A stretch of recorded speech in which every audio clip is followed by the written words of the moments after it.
La ceremonia de purificación y entrega de bastones de mando a los 9 ministros de la Suprema Corte, pues ha generado opiniones, ¿qué le voy a decir? Opiniones divididas, tanto por su simbolismo como por su impacto político y social.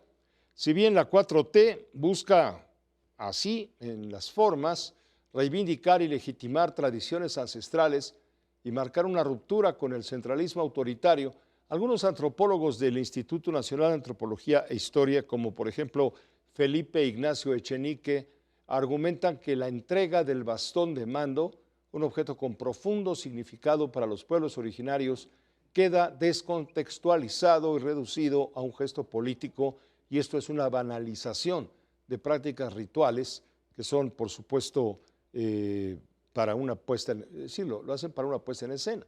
Creo que es momento de entrar en contacto con la doctora María Amparo Casar, siempre a todas horas en su juicio. Doctora Casar, ¿cómo estás? Bienvenida otra vez aquí a tu espacio.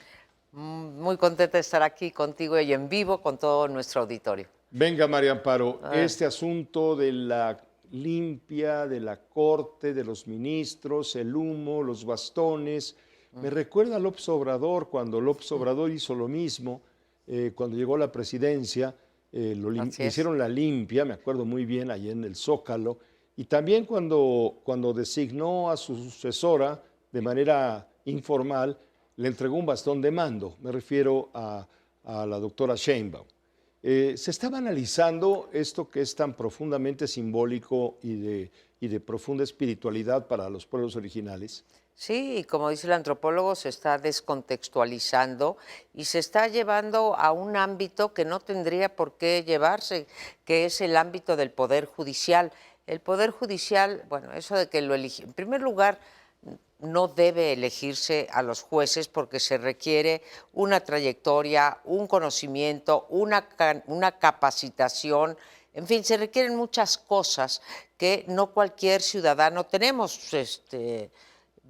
Tú, yo no podríamos ser, sí podríamos ser a lo mejor secretarios de algo, legisladores, pero no podríamos ser ministros o ministra, en mi caso, de la Suprema Corte de Justicia. Pero se ve que esto de la capacidad, pues al igual que con López Obrador, vale más la lealtad.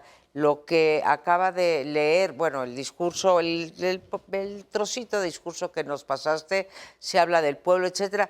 El Poder Judicial no tiene nada que ver con los pueblos originarios muy respetables, con los grupos y las comunidades indígenas. Yo daría la vida porque tuvieran los derechos que merecen, pero no tiene nada que ver con la estructura del Poder Judicial, Pepe.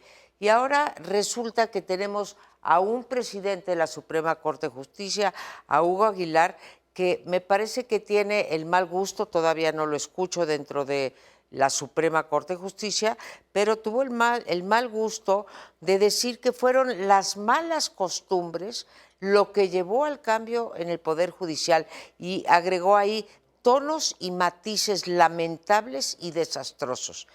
No es una manera de despedir a los ministros anteriores, insultarlos de esa manera, decirles que tenían conductas lamentables y desastrosas, y después ensalzar a los pueblos indígenas que, te insisto, los respeto muchísimo, pero poco tienen que ver.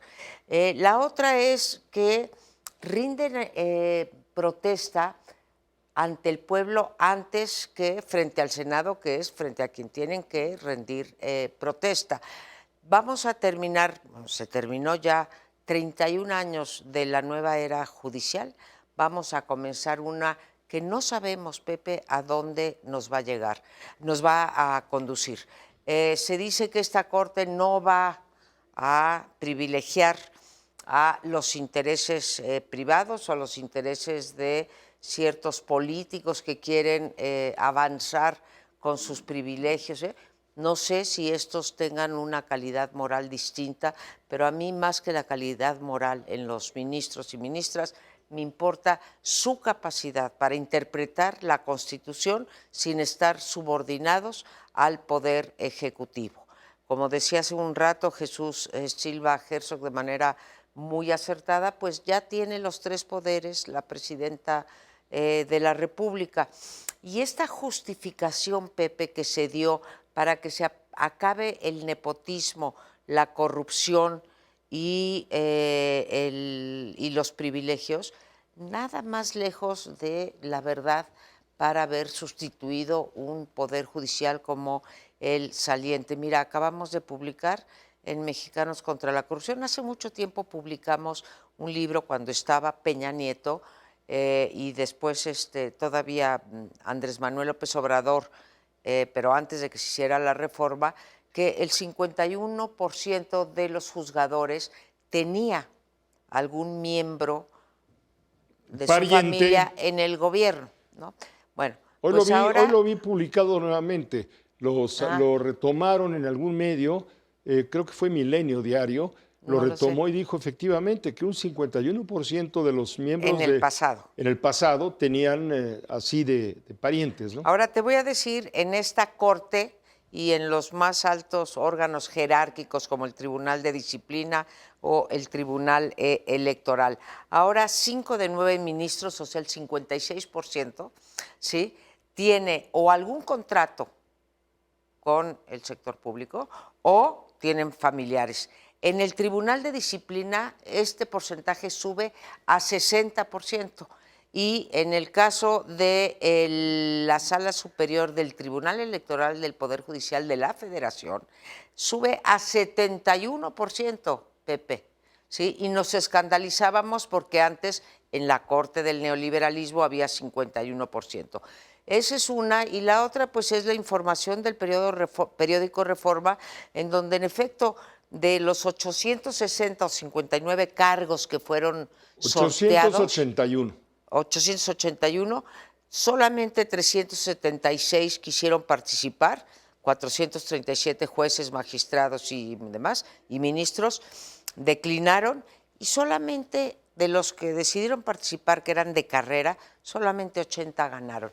Entonces vamos a tener una corte verdaderamente, bueno, un poder judicial, perdón, Pepe, un poder judicial verdaderamente desmantelado en sus capacidades. Gracias, doctora Casar, como siempre.